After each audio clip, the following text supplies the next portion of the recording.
Earlier this week, I received a nice, threatening, unsatisfied customer message and something that's par for the course when you sell on Amazon. But I handled it like I always do in a timely and professional manner. And because it's top of mind, I figured I'd share with you how I handle these situations. And when I kind of thought about it, it boiled down to a couple things. Four things that you shouldn't do, which I'll get to after I explain the situation. And if you don't do those things, everything else will kind of fall into place. Now, keep in mind, when you're selling on Amazon, especially at scale, the recipient is a human being. Some are good people, some are bad people. Some want to scam you, some actually have things that got destroyed in transit and are very justified in reaching out to you. All right. So there's no way of knowing for sure. All right. I always try to have a big picture mindset. This is Amazon's rules. We're playing in the sandbox, once in a lifetime opportunity, but I'm human too. And it's easy to sometimes let emotions get in the way. And it's just something you can't allow to happen. So let me fill you in on the situation. And by the way, if you're not checking your Amazon seller app or dashboard on a computer every day, you need to start doing that. When you get a message from a customer, you need to respond within 24 hours according to Amazon, or it can negatively affect your account health, which you don't want. I mean, I'm checking my sales like 50 times a day, literally. So if you're anything like me, that's not a problem. But in all seriousness, you want to stay on top of these issues and in a prompt, professional manner. Okay. So let me read to you the message I received. And they typed in some of the keywords of the brand. So I'm not going to give that away. I will just replace that with the term brand. Hello. The brand that I've purchased came leaking and left my scalp feeling itchy and irritated. I took a look at the reviews and saw that others have experienced similar issues and even questioned the authenticity of the brand products you are selling. I honestly question the authenticity as well because I've purchased these exact items from brand multiple times and this has never happened to me. I would like to receive a complete refund for this purchase.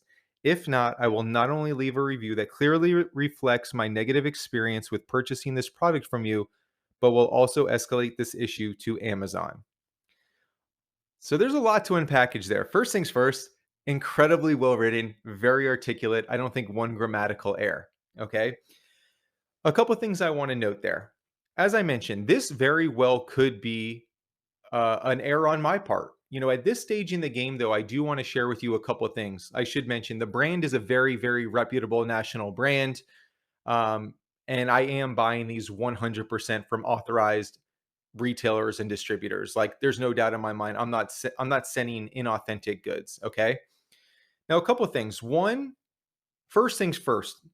Put the phone down, take a deep breath, okay? Just like a text message that you've regretted with time, never act in a rash manner. Just chill for a second, okay? Now let's unpackage this for a little. So for one, they mention refund. They have no mention of returning it and getting their money back, which is a red flag to me. Another thing, they talk about the reviews from other people complaining about inauthenticity, right? Keep in mind, a lot of these sellers don't know how Amazon works, right? So they don't know that if somebody left a negative review about this products, it doesn't mean that they received the products from me. There's a bunch of other sellers on this at any given time. So whatever products they receive, they don't know probably who they got it from. And if someone is selling inauthentic goods, it doesn't mean that I am just because I'm selling the same product, of course, right? But you have to keep in mind, they don't know that, right? Now, he also mentioned that in packaging, it came leaked. And just to paint the picture, this is a shampoo and conditioner pack with like the thing that you have to, the like squirt bottle type of thing on top, but they twist down. I also tape them down. I put each one in poly bag in bubble wrap individually, then put them in a poly bag. So these are packaged really well, and I've sold a lot of these, to be honest with you. So could it be leaking? Yeah, it could be. But if it was such a cause of concern, they probably shouldn't have opened it to begin with. Then they went on to complain about the product on their scalp, like other reviews mentioned. Okay. So a little bit fishy. And the fact that they talk about escalating it to Amazon and wanting a refund, I'm just kind of sharing with you my whole breakdown. I'm like, this seems a little too spot on in the wording that they're using that I feel like my gut is telling me this person that knows that Amazon is lenient and that most sellers might not even want to deal with them. So I have a feeling they've done this before. They seem too good at it based on the words they use and how they phrase things. So that's just kind of my overall breakdown, and just so you know how I dissect that message. So from there, what I did, I'm a human being, right? And even though I think I'm pretty laid back, there's something to be said about if someone's trying to pull one on you, it doesn't feel good, right? But very quickly, I said to myself, we're going to relax. I'm going to think about how I want to handle this, and I'll respond later today or even tomorrow morning, whatever the case may be. And that's what I did. And I will say I'm proud I did that because I think I handled it really well. I will read you my response in a minute, by the way. And so, I guess with that said, let me read you the response, and then I'll explain to you the four biggest takeaways, and hopefully you can see it in my response as well. I said, "Hi, I'd be happy to help get you a refund. All you have to do is go to your recent orders and click refund or replace items. Amazon has made returns frictionless and it will be a simple process. If you prefer, you may also elect to call them." And I provided the phone number. "I am not avoiding the task. This is just how refunds and returns work via Amazon. As far as you're concerned regarding authenticity, rest assured you received 100% authentic goods as I only buy from authorized suppliers with a paper trail of all purchases and invoices. This business is my livelihood. As you'll see from my 100% rating, I do things the right way, never cutting corners. As far as packing, we tape the bottles, put each individually in bubble wrap, and they go inside a poly bag before being boxed and shipped by Amazon. We do our best, but sometimes things do happen in transit, unfortunately. Lastly, being a topical item, everyone's scalp and or skin may react differently. I am not the only seller of this item, so what other people receive from other sellers is out of my control. I can only speak to my products, our packaging, and how we procure them from authorized retailers. Thanks much, Jonathan." Okay, now let's unpackage my response. First off, right away, I let them know we're going to resolve this issue by saying I'd be more than happy to help you with the refund. Next off, I give them an action plan, and I also word it in a way to let them know it's not going to be hoops and ladders. And I did direct them, you can go to your orders. If you've ever ordered things on Amazon, click replace or refund or call Amazon. That's one of the benefits of FBA. Let them handle the customer service. Let them say to them, "Okay, you want a refund? Just ship it back to us." And you know what I think is going to happen, because I have a hunch this person was trying to pull one. They're just going to keep the product, and they were just trying to get the money back and get to keep the product, and they're probably not going to ship it back. And if they do, you know what? Then they'll get a refund, okay? But they're not going to be able to have their cake and eat it too. Then I went on to kind of fill them in also that this is a business to me and I do things the right way. And the reason I do that, I think when you're honest and transparent with people, there's a hopefully some type of respect. And especially when you tell them it's your livelihood, like if you're really trying to screw me over, I hope you would think twice about it, right? And I kind of milked that up a little bit as well. And then I also shared to him something that seemed pretty logical, that naturally everyone's scalp is going to react differently to a shampoo or a topical item, right? And that all I can control is what I can control and how we handle things. And as I mentioned to you guys earlier, we're not every seller, we're not every product, because you have to keep in mind people don't know how Amazon FBA works, right? And so that being said, I never heard from them again, never got any negative feedback, etc. And so biggest takeaways, the things I would say don't do, four of them for you. I touched on this earlier. Number one, don't respond right away. We're humans. We get frustrated. We get mad when someone wants to take advantage of us. The same way you don't want to respond angrily to anybody via text message. Once you put it in writing, you can't take it back. I mean, now there might be technology for it, but you know what I mean. Just chill. Think about this. Think about the big picture of Amazon. Okay. Number two is you can't take this personally.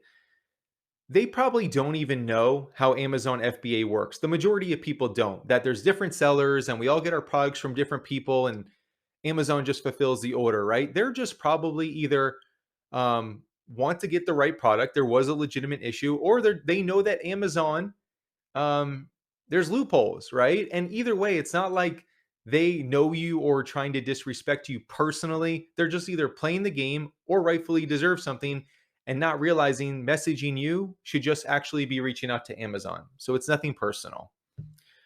Another thing I feel strongly about this, and I think people are different, even with my other business too. I don't ever admit wrongdoing or apologize if I'm not genuinely sorry or did wrong, right? There's no way I'm going to put it in writing for documentation acknowledging something I could have done wrong, especially in Amazon world. But forget this. Let's just call it a different business. So, because this is kind of a unique situation, right? And by the way, when I'm wrong, I have no problem acknowledging it. All right. I think most people can really respect if you say, "Hey, I messed up. My sincere apologies." We're all human. If someone can't understand that, that's on them. But a genuine apology goes a long way. But I also don't apologize if I'm not at fault. Okay. And so this was an example. I don't think I did anything wrong. I did explain that sometimes things happen in transit, but I personally prepped and packed these items. I know they're authentic. What am I apologizing for? Right. I just kind of explained the situation, and I don't ever want to come from a place of seeming like I'm guilty of something. Right. And then lastly, number four, don't get caught up in the principle. And this is the biggest, most important lesson, in my opinion. Big picture, I'm doing $50,000 a month in sales on Amazon. These products out of pocket probably cost me 70 bucks. It's an expensive high end brand. At the end of the day, if I were to have to now prove all of my documentation to Amazon, which I can, even if it takes me an hour, is it worth my hour? No. Is it worth my headache? No.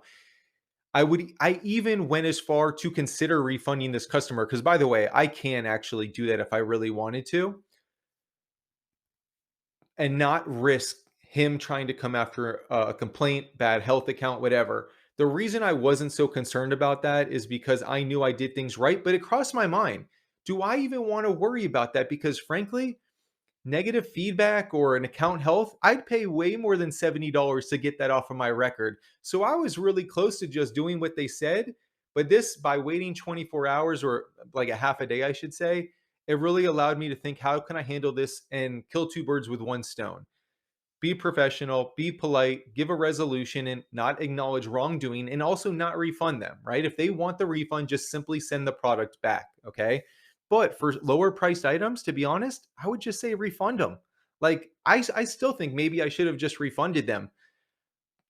Don't let it become a principal game, is what I'm getting at. Big picture, right? And as I'm even speaking now, I'm kind of like, maybe next time just refund them. I don't care what the price is, right? Because even having to worry about them leaving reviews and this and that, and again, I know I can prove that I did things right, but who wants that headache, especially when you're doing this at scale? All right. So that's kind of my experience with what I had to deal with this week. Haven't heard anything back. Those are the biggest four things I would say. Again, don't respond right away. Don't take it personally. Don't apologize or acknowledge wrongdoing, especially if you didn't do anything wrong, and in writing when it comes to Amazon. And don't get caught up in principle. Thanks for being here, guys. I'm Jonathan. Duke does Amazon. We're on Instagram as well. Have a great day. I will talk to you soon.